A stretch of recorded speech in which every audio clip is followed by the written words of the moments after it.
entire skein of furry yarn for each of these. And I don't know how long it is, but you could go crazy. You could wrap the house 17 times with this if you wanted to. It's a little long for me. I'm kind of short, so what am I going to do with this long strand? So let's try some extreme advanced finger weaving knitting techniques. Let's try finger crochet.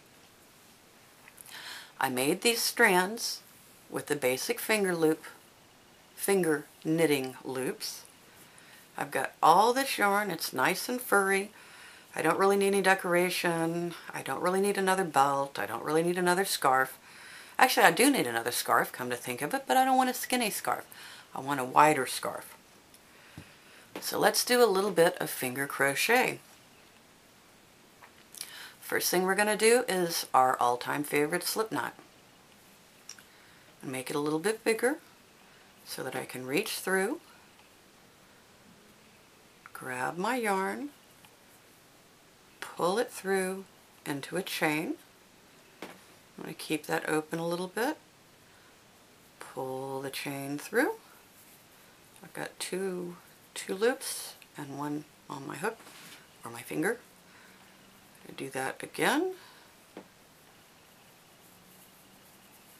Now I've got 4 loops in here somewhere. That's a nice wide little scarf. Let's do one more. Okay, this is a little twisted, but this is one of the beauties of novelty yarn or fun fur. It covers a lot of mistakes. So I know that if I set this down, that I've got 5 loops in here somewhere. And I've got my working yarn,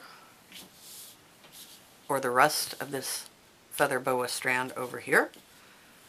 So I'm going to reach in my chain right here,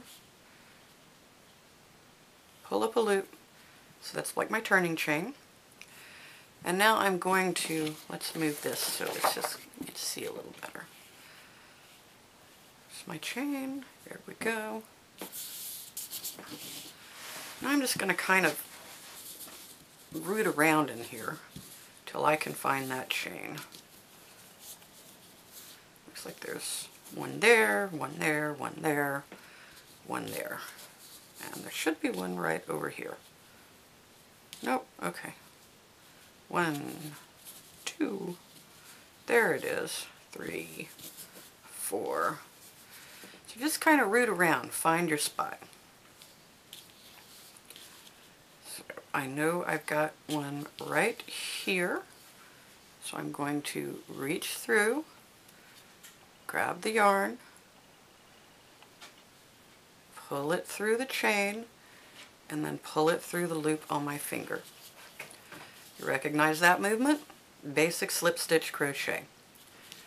We're going to do the same thing in the next chain. Reach through, grab a little bit of yarn, pull it through the chain, and then pull it through our loop that was on our finger, which would have been on our hook.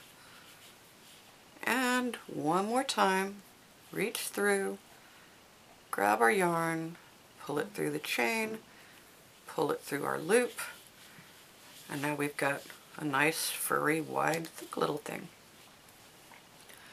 When we get to the end, I'm going to do a little bit of a turning chain, turn my work, and then I'm just going to kind of feel my way around and see where I've got places where I can do another slip stitch. So I'm going to stick my fingers through here, grab some yarn, pull it through the stitch, pull it through the loop here on my thumb, and there's another one here, so let's reach through, pull it through both, got one more here, and pull it through there, and now one more here on the end, turning chain. Look at that. See how nice and thick that is? Squishy.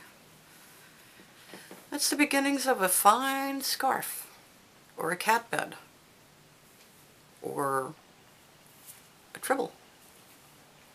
Anyway, it's the same movements whether you're using your hook or your fingers.